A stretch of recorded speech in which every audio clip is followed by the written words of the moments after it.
Looking back at the Washington Commanders' decision to start Sam Howell this season and why they didn't choose the wrong path, but maybe they chose the wrong boots. That and more on today's episode of Locked On Commanders. Your daily podcast on the Washington Commanders. Part of the Locked On Podcast Network. Your team every day.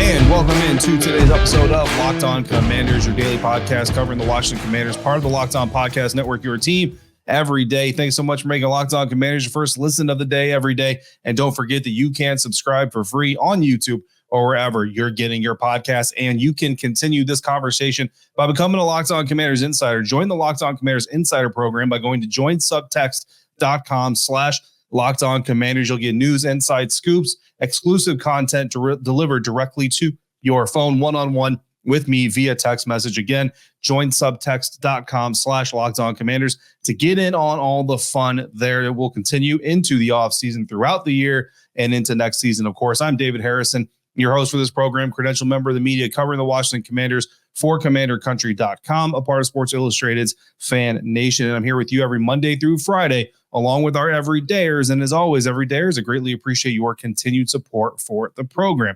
Download the Game Time app, create an account, use the promo code LOCKEDONNFL for $20 off your first purchase. Last minute tickets, lowest price guaranteed. On today's episode of Locked On Commanders, we're kind of combining multiple episodes. We got our AAR here. We got our mailbag. We're going to rant about Ron a little bit because the holiday week kind of condensed everything.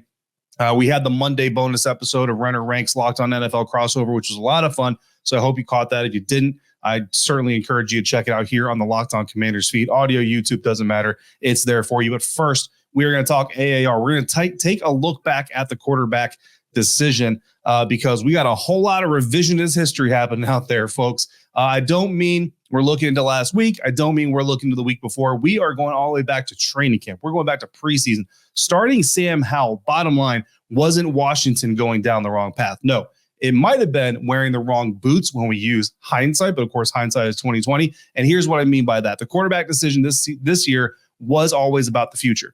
It was never just about this season. Let's recap that. I don't want to say let's get that straight because we've been talking about this since June, July, August. It was always about the future. Yes, you want to win this season. Absolutely. But Ron Rivera had to show Josh Harris and this ownership group and his staff, Ron Rivera's staff, had the keys to unlocking future success here in Washington. And the way he was going to do that was the young quarterback. That is why Ron Rivera gave that shot to Sam Howell early on, because the most common method of trying to show owners you have a grip on the future is by installing a young, solid quarterback. Point to any team in the National Football League that has had wholesale changes to their staff in the past decade. And I promise you that is part of the formula more times than not. So in that vein, going with Sam Howell makes sense. But beyond that, he's had arm talent, mentality, ability to improvise, weapons, everything you want in a starting quarterback, even a young one, except for protection. It's amazing to me how many Commanders fans and even some in the media have magically forgotten how much the offensive line impacted Sam Howell's play early on in his ability to stay upright. It's almost like it never even happened at this point in time. Well, it did. And guess who didn't have to go through all of that punishment? Jacoby Brissett. Now, that's not to say that Brissett wouldn't have handled it better as a veteran quarterback, even from the get-go, and thus not be as impacted as he is as a young quarterback is. That's true in any way, in any walk of life. I think if you look at a manager of a business, electronics store, clothing store, doesn't matter what it is, he's been doing it for 10 years. She's been doing it for 10 years. Black Friday comes around, they're probably not even going to blink. The new manager who's just doing it for their first year, they're probably going to have a little bit of a rougher time, right? So it makes sense that a veteran quarterback with a poor offensive line probably going to do a little bit better than a young quarterback with a poor offensive line, right? And that is where I think this staff and Ron Rivera put on the wrong boots. So in that analogy, you went down the right path. The path is the future, but you put on the wrong pair of walking shoes. Why? Because Sam does not have the necessary tools and the potential to do this job this way. But because this team wasn't set up to give that young quarterback the platform he needs to be completely successful, a veteran quarterback certainly could find more success in the same amount of time. Now, again, a lot of this is hindsight, so don't get me wrong. I liked seeing Sam Howell start this season, and I stand by that now. But the difference is really where each of us sees this team heading into the future, which will decide what's going to happen here with these quarterbacks moving forward. Early on, Howell made the best of a bad decision for the most part, except for the Bills fiasco. There were also the Eagles performances. You have the 2-game winning streak to start the season, the comeback win against the Denver Broncos. There were a lot of good things going on with the Sam Howell-led Washington Commanders, but the 2 Giants game, more than anything else, I think really shook the foundation of this young quarterback's confidence, I believe.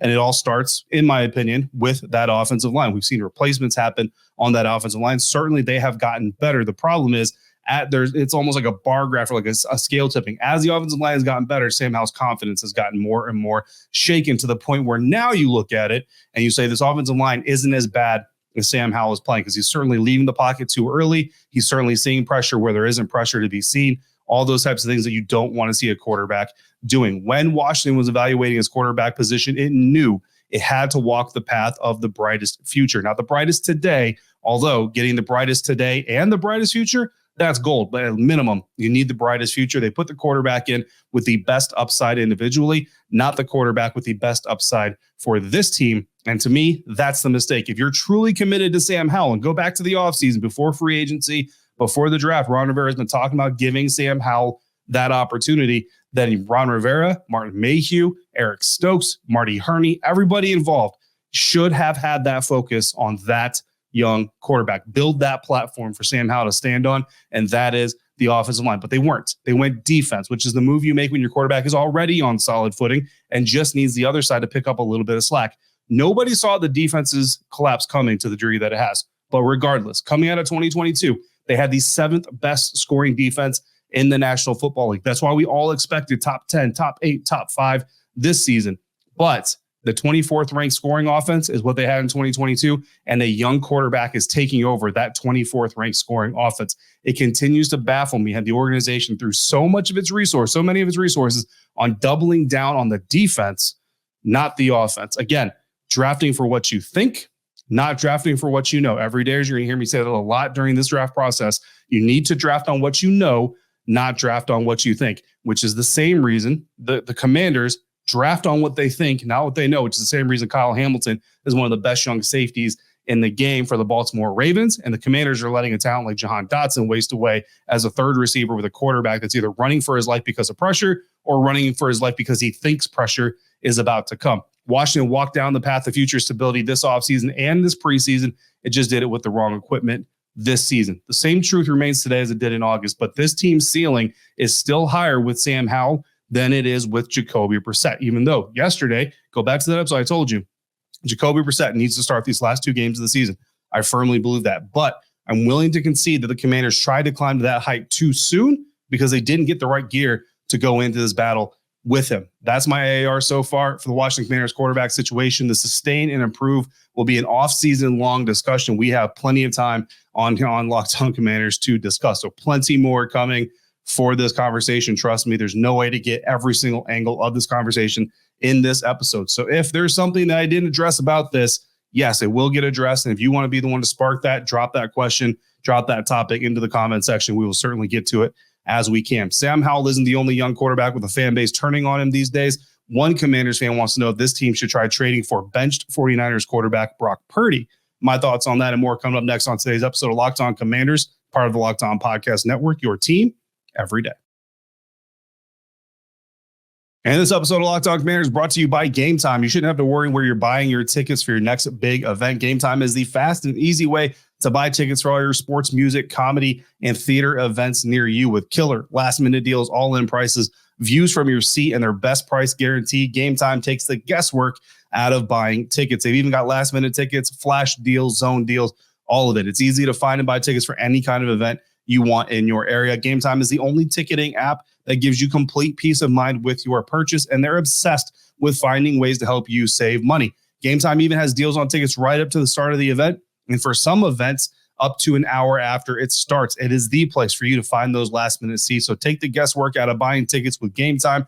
Download the Game Time app today. Create your account. Use the code LOCKEDONNFL for $20 off your first purchase. Terms apply. Again, create an account and redeem the code LOCKEDONNFL for $20 off. Download Game Time today. Last-minute tickets, lowest price, guaranteed.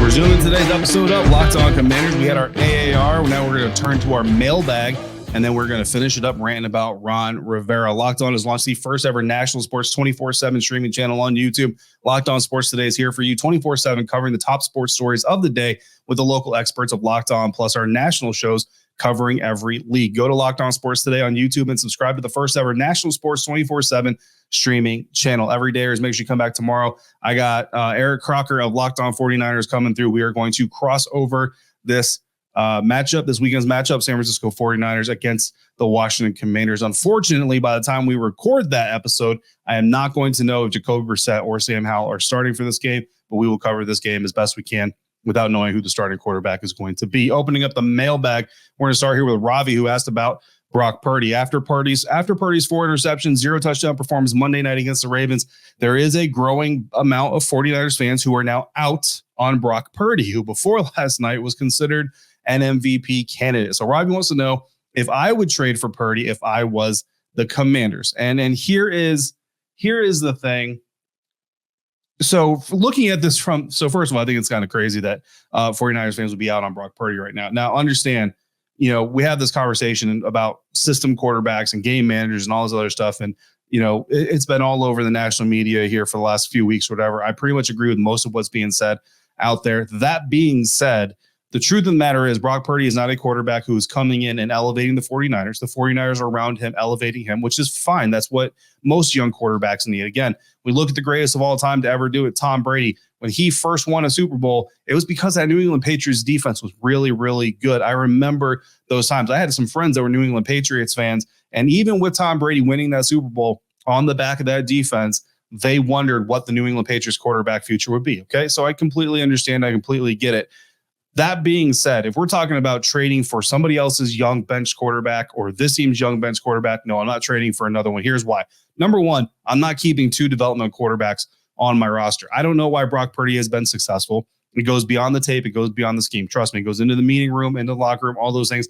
I don't know Brock Purdy. I'm not around him on a daily basis. I do know why Sam Howell has been successful where he has and why he hasn't been successful. So I've got a lot more information on Sam Howell's success and his lack of success lately. If either is going to be my developmental quarterback, I'm taking the one that I know can be successful and I know how to make him successful versus the one that I don't know why he's successful, but I also don't know why he failed the way that he did. Now, that being said, especially after hearing 49ers coach Kyle Shanahan be very forthcoming, breaking down the 4 interceptions that Purdy threw on Monday night, I would be shocked to find out that the 49ers are going to trade Brock Purdy. So it's almost kind of like one of those questions where it's like, because there's no way I see the 49ers wanting to trade Brock Purdy, I kind of can't really get into the conversation of, yes, I would trade for him, and here's why, because I just don't see it as a reasonable possibility. But the fact that there are some 49ers fans, look, I had this conversation with one of my insiders today on Tuesday. Fans, you know what I mean? And if you're one of them out there, you all have the absolute right to flip-flop. You know what I mean? Like, you have that right. There's no guidelines for a fan. Like, there are no rules. Like, when you buy a jersey, you don't have to sign a piece of paper or do anything that says, I will not be finicky. I will not one day love this guy and the next day hate this guy. I will not one day love this franchise, the next day hate this franchise.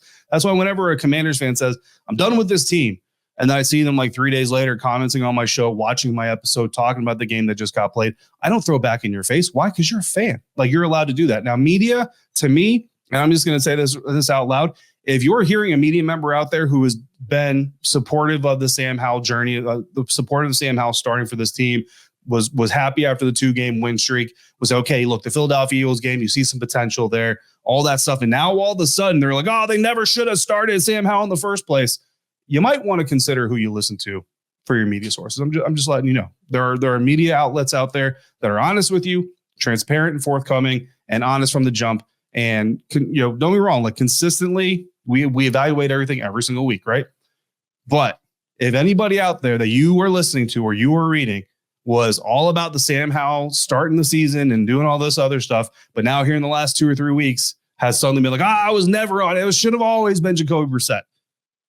You might want to think about who you're listening to. Just my 2 cents on some media literacy for what it's worth. So again, just like Sam Howell, Sam Darnold came in, or just like Jacoby Brissett, rather, Sam Darnold came in, had some success. So 49ers fans, some of them are having knee-jerk reactions, saying that he would have been the better option. and they should have gone with him earlier. Emmanuel Acho actually made a really good point. He tweeted on Tuesday, and I know I'm kind of surprised to say that myself, but he tweeted on Tuesday, quote, Chad Henne led a 98-yard touchdown drive in the playoffs last year, the longest touchdown drive of the Chiefs season, a season that Patrick Mahomes won the regular season Super Bowl MVP, end quote. Just to say, just because one guy does something in a sample size or in a window that the other guy did not do does not mean you have the wrong guy. For whatever reason, there's many layers to why some of these things happen. So take it with a grain of salt. It is what it is. But again, fans, you all have the room to be fanatical, to be passionate, to be finicky in that way. To me, if you want your media to be that way, so be it. But a responsible person who's on this beat every single day, around these guys every single day, is going to consistently tell you the truth, not pander to the latest, greatest excitement that is going on in the fan base. So that's just my personal opinion on how this job should be done. Fran asks, what do you think Sam's future will be for next year? Commanders picking a new starting quarterback with the first pick in the draft, or will they go offensive tackle and pick up free agency quarterback to potentially start next year? Kind of prefer option number 2. Yeah, so do I. The answer on this has to be fluid this offseason, not my opinion, though. So I go through this, right? I'm going to tell you right now, here is my opinion. My opinion on what this franchise should do is not going to change. My opinion is that you hire a true general manager, an offensive coach that has a plan to work with a shorter and mobile quarterback, a defensive coach that is a street fighter. I don't care which one of them is the head coach, just those two styles of coaches. Bring back both Sam Howell and Jacoby Brissett if you can do it. Make a real effort to improve this offensive line without any drug deals, without any Andrew Wileys of, hey, dude, you know my scheme. Come here and help me install it, and I won't replace you. You'll be my starter throughout the entire season. You come through with a true quarterback competition in minicamp, training camp, all the way through the third preseason game of the season. The down the road plan to me is still to start Sam Howell, but if Jacoby is more capable right now, then you roll him out until the time comes for a switch to be made, which is possibly not even till 2026, which is fine. Many people have already made the comparisons to Aaron Rodgers, Jordan Love. They're not the only two, but they're kind of the most recent. Brett Favre started his career sitting on the bench, developing behind somebody else. There's nothing absolutely wrong with Sam Howell sitting on the bench and developing and growing as a young quarterback behind a veteran like a guy like Jacoby Brissett, who has already proven to be a really valuable mentor to a guy like Sam. Perfectly fine with that. I just don't think that scrapping everything you've already built and restarting is the answer. What do I think Sam's future will be? So again, that's my opinion. That's not going to change. What might change is what I tell you that I think the Commanders are going to do. And understand, there is a stark difference between what I would do, what I think they're going to do. When they drafted Emmanuel Forbes, I didn't agree with it, but I told you why I think they did it, why it makes sense that they did it. Doesn't change the fact that I agreed or disagreed with it, only delivering to you what the information is. What do I think Sam's future is going to be? I don't think that Josh Harris is going to enter the GM and coaching search married to Sam Howell or anybody else for that matter. I really don't. Just looking at his past, I don't think he's going to obsess over a first-round quarterback either.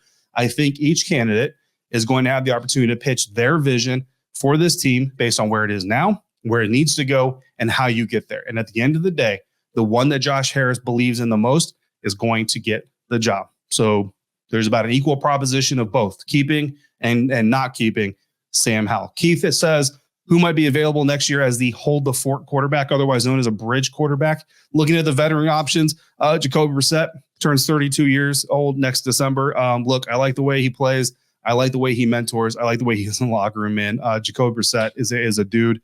He's definitely someone that I've enjoyed being around and getting to cover this one NFL season. So would not hate seeing him come back next year at all. Blaine Gabbert's another option. He turns 35 next October, so a little bit older. I got some time to see him in Tampa. And I'll tell you right now, the first time I saw Blaine Gabbert lead a practice as the number one quarterback while Tom Brady was kind of taking his hiatus, even in preseason, even in training camp, that dude is a leader. Like that dude is a grab the reins and charge into battle type of dude. So Blaine Gabbert, another solid veteran that could come in as a bridge quarterback or even as a veteran mentor. And then Kirk Cousins, man. He turns 36 next August. He's the oldest of these three options. I honestly did not think about him being that old. Kirk Cousins obviously is going to be looking for a situation for him to start. So that's not going to be a situation where he's necessarily wanting to battle it out with somebody. But look, if this franchise comes in, whoever the coach is, whoever the GM, if their plan is to now let's have Sam Howell grow a la Zach Wilson, hopefully with better results, or Aaron Rodgers or Jordan Love or Brett Favre, Kirk Cousins might be that dude, man. Sign him to a 3-year deal. front load the guarantees to the first year or two, give him 2025 or 2024 rather as a starter, and then, basically just kind of groom Sam behind the scenes for 2025, 2026, whatever it's going to be. So those are three options that we could take a look at. Obviously, whoever the GM is, whoever the coach is going to have a big impact on that. Today, the coach is Ron Rivera. He said some things specifically about the running back position that are going to impact this weekend's game. We're ranting about Ron next on Locked On Commanders, part of the Locked On Podcast Network, your team every day. Today's episode of Locked On Commanders brought to you by Prize Picks, and Prize Picks is the largest daily fantasy sports platform in North America, and it's the easiest and most exciting way to play DFS because it's just you against the numbers. To play, you pick more than or less than on 2 to 6 player stat projections, and then just sit back and watch the game as the game takes on even more meaning for you in the process. With the basketball season here, you can now pick combo projections across football and basketball from the Specials League, a league created specifically for combo projections that includes 2 or more players from different sports and leagues. For example, this Thursday, I'm covering the NFL game for this network's Friday episode of Locked On NFL, and I'm taking Jets kicker Greg Zuerlein to have more than 1.5 field goals made and Browns receiver Amari Cooper to have more than 56.5 yards receiving. But I'm also turning my focus to the NBA and the Wizards forward Kyle Kuzma to have more than 33.5 points, rebounds, and assists combined on Tuesday against the Orlando Magic. So I'm already going to know if I'm 1 for 1 or if I'm 0 for 1 out of 3 by the time you are watching this episode, most likely. Prize Picks even offers a reboot policy, so your entire entry stays in play even if one of your players gets injured. Prize Picks is the only daily fantasy sports platform with an injury insurance policy. So go to prizepicks.com/LockedOnNFL. Use the code LockedOnNFL for a first deposit match up to $100. Again, that's prizepicks.com/LockedOnNFL. Code LockedOnNFL for a first deposit match up to $100. Prize Picks, daily fantasy sports made easy.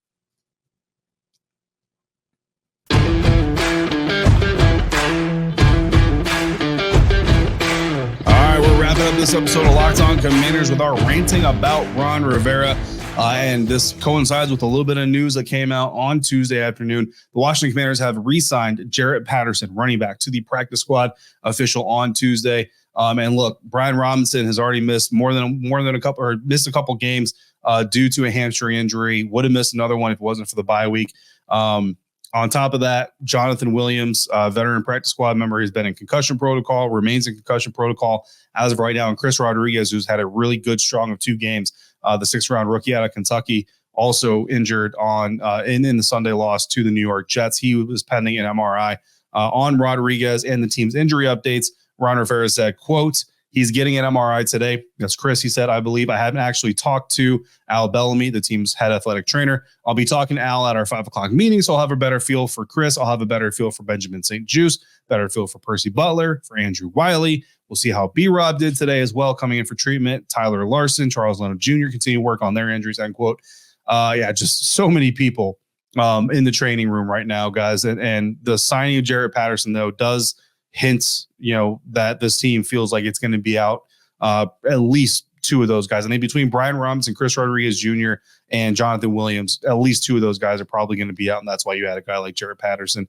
Asked if Jarrett Patterson would be elevated on Sunday, Ron Rivera said that we'll see how things go with Chris and for B-Rob, and on if Patterson being local to the team and familiar with the team led to his practice squad addition. Ron Rivera said, quote, "That's the answer. He's very familiar with what we do. That's the biggest thing," end quote. So Jarrett Patterson, local guy, been on the team, you know what I mean? It's interesting to think that he is on this team and Chase Young is not, because early on, obviously, it was kind of like, oh, that's Chase Young's guy. He's a local kid. And Chase Young now obviously playing in San Francisco for, I think, still the number 1 seed in the NFC. I can't remember if they fell down from there at all after the loss to the Baltimore Ravens or not. But whatever it is, Chase Young is in San Fran. Jarrett Patterson back with Washington. Looking forward to seeing him on the practice field and in the locker room on Wednesday. That is your latest running back update. Unfortunately, Ron Rivera, we actually had some hope that he was going to tell us who was going to start a quarterback. Ron said on Sunday that early in the week they were going to make that determination. So we're kind of okay. Well, Tuesday's as early as it gets this week. So we're kind of hoping to have that information. It's not there again. Every day, if you saw yesterday's episode, you already know. I think this team needs to roll with Jacoby against the 49ers, against the Cowboys, for those reasons that I put out in that episode. If you didn't catch that, by all means, go back and catch that and let me know what you think. Coming up tomorrow, it is Crossover Thursday. Eric Crocker of Locked On 49ers coming through We're going to talk about that 49ers game. We're going to talk about all these quarterbacks, and we're going to talk about how the Washington Commanders maybe can keep Chase Young from just wreaking havoc in his homecoming, coming back to FedEx Field. In the meantime, if you got questions or comments, throw them in the YouTube comment section or text me directly by becoming a Lock Insider. Join subtext.com/LockedOnCommanders. Don't forget, check out Locked On Sports today. As always, thank you for making Locked On Commanders your first listen today, every day. Thanks for coming through on a consistent basis like you do. Thanks so much for making me a part of your day, part of your routine. Until we speak again, please be safe, be kind. I'll see you next time for another episode of Locked On Commanders, part of the Locked On Podcast Network, your team every day.